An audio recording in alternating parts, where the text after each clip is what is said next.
thought we're doing something a little bit different today. Today, we're checking out Good Things Festival here in Brisbane. Now, this is the first time it's coming to Brisbane. I'm really excited to be there, and I'm going to review it because I'm not shooting it. Some of the things I'm looking forward to today: Offspring performing Smash in full, Stone Sour, All Time Low, and Babymetal because... what? So welcome to my review of Good Things Festival 2018 in Brisbane.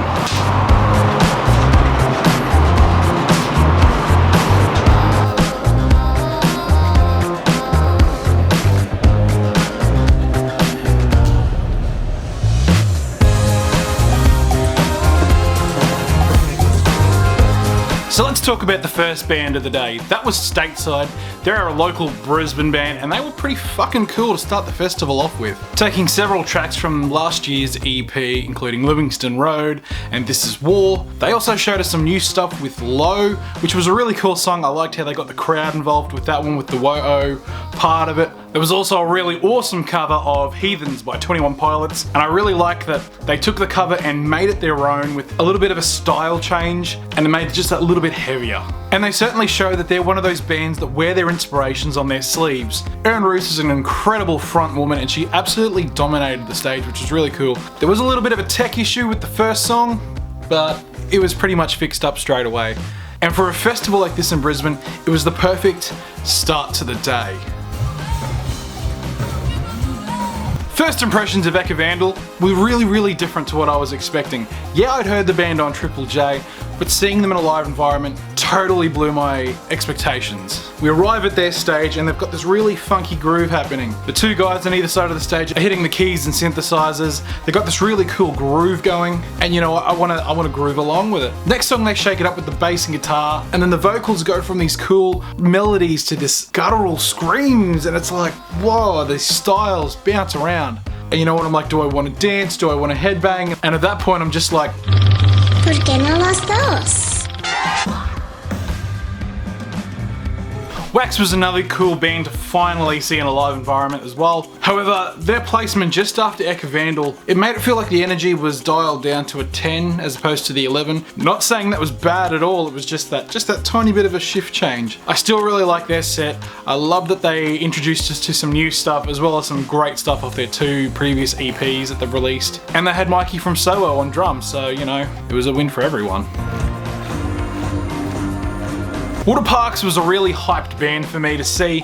I had a few friends interview them in the lead up to the festival, so seeing them was a must. However, their backing track in that first song, because they're only a three-piece band, two guitarists and drummers, their backing track takes care of their keys, some of the backing vocals, and the bass line. Unfortunately, that wasn't equalized really well and it was very jarring for their first song. It definitely got better, and by the time Not Warriors, which was a bit of a fan favorite, came around, that's when it all started to sound a lot better, and they certainly won me back. They were bright, colourful, lively, were very interactive with the audience, and their stuff sort of reminded me a lot of Good Charlotte meets All Time Low, and that was Waterparks.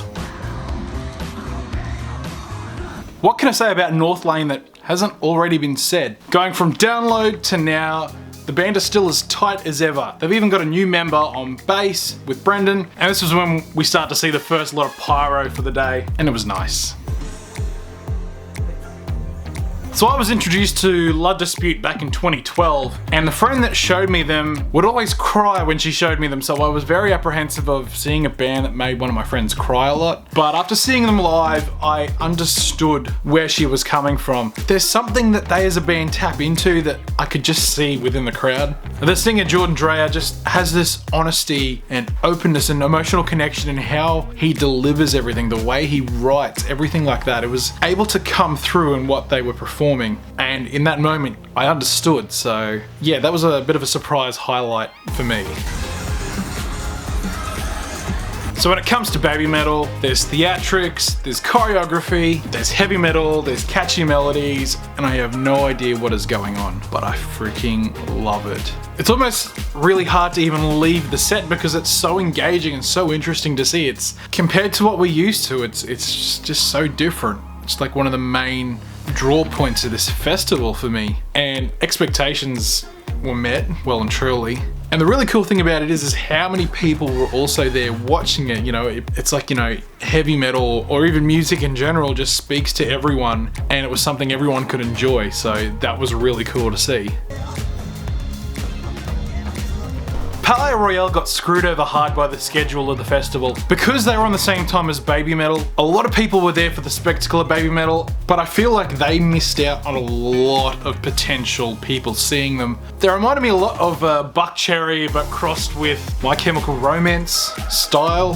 They even actually had a My Chem cover of Teenagers in there, which was pretty cool. You're Fucking With My Head was a cool new song. I really dug that. But yeah, they were just on at the same time. It was like the biggest robbery of the day, just about anyway.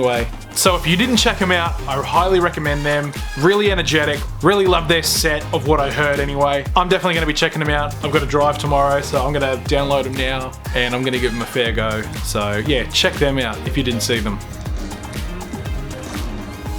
So the U's are no stranger to Australian festivals. They tour just about every year here, and once again they pull a crowd. Straight away they're into In Love and Death with Take It Away. They got Bert and the Worm. They got Listening. I like what Bert, the vocalist, is all about. You know, he's all about encouraging people to be their childlike self and just make the most out of life. Pretty Handsome Awkward and In Your Eyes is just absolute emo pop punk goodness, and it took me back to like my high school days of listening to the band and just feeling that way. That said, super tight, loved it, always awesome to see, and the crowd went wild for them. Scarlord was one artist I didn't intend on seeing. It wasn't until I was watching the U's that I quickly jumped on Wikipedia to see what he was like, or see what he was about, I should say. And I saw British rapper combining trap music and heavy metal, and I thought, I need to see this in person. I got there, there's a mosh pit, Scarlord's running around, his DJ is just the ultimate hype man, and the two genres, usually they're polar opposites, and they work really well together. And I remember seeing my friend Jack in the crowd, and he's just like, what am I watching? And I'm like, dude, I have no idea, but I'm glad I went. It was such a cool hybrid mashup to see. But what I enjoyed about it too was the fact that you look at like Babymetal, Vandal, there's a lot of these super alternative acts that were on the bill, and I think the festival was all the more better for it, for that real diversity in their acts. Bullet for My Valentine wastes no time getting into the heavy, coming out with the lead single from their latest album, Gravity. They then choose to stay away from the rest of the album, probably a good idea. And then they just stick to the favourites like Your Betrayal, Scream Aim Fire, Four Words to Choke Upon, all the good shit. What's cool is seeing their new bass player Jamie on stage, as well as Michael on the drums. We were able to get our first drum solo of the day, which was actually really good, but it's Jamie on vocals and bass that just make them a better powerhouse of a band on stage. And while the new album may not be that well received, their set certainly got a 5-star rating from me. A race over to Tonight Alive to catch the end of their set. They're the homegrown talent that naturally just goes from strength to strength with everything they've ever done. And sound-wise, it's the first time I've seen them as a 4-piece, and it still sounds really good. Really tight. It doesn't feel like anything's missing or lacking, but I get to hear Disappear, The Edge, and Temple, and I get a bit of that positive vibe, which they're very well known for. They love radiating that positive vibe, the energy, and they love telling their fans just to be themselves and the best version of themselves. They're not always my cup of tea, but I do like what they're about, and I'm always happy to see them live. I get one song with Mayday Parade, and it's Never Sure, and it's good. Then it's off to Dropkick Murphys.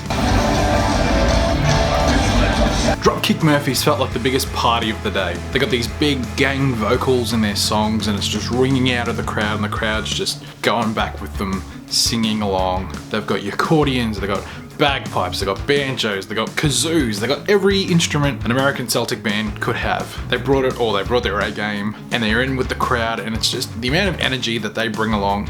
It's so fun to feed off and get amongst. But you know, they got the fan favourites, they got Rose Tattoo, Until the Next Time, and my personal favourite, Shipping Up to Boston. Expectations met. With All Time Low, we're getting those sweet, sweet, infectious pop melodies. Coming out with Damned If I Do Ya, Damned If I Don't.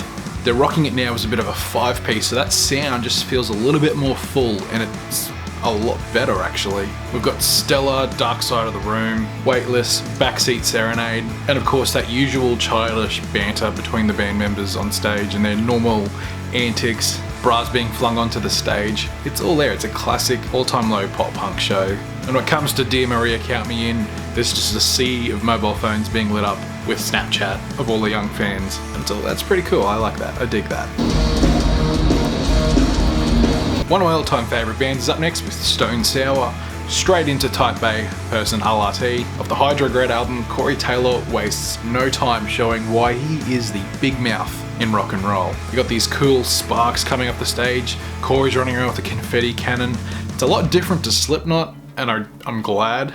But we've got Do Me a Favour, Absolute Zero, which sounds really cool live. I don't think I've heard that one live at the last Soundwave tour, probably not. Corey Taylor comes out solo and does Bother, which was their first big single, and it's just haunting, just him and just everyone in the crowd singing along. But then, you know, we get back into it, 30, 30, 150, Get Inside from the first album, which was the first song I was introduced to by them. And then we got Through Glass, which was one of the biggest sing-alongs of the whole event. And then it ends with Wacky Waving Inflatable Arm Flailing Tube Man, which was absolutely fabulous. Oh no, hang on, I got that the wrong way around. The song was fabulous, it featured Wacky Waving Inflatable Arm Flailing Tube Man.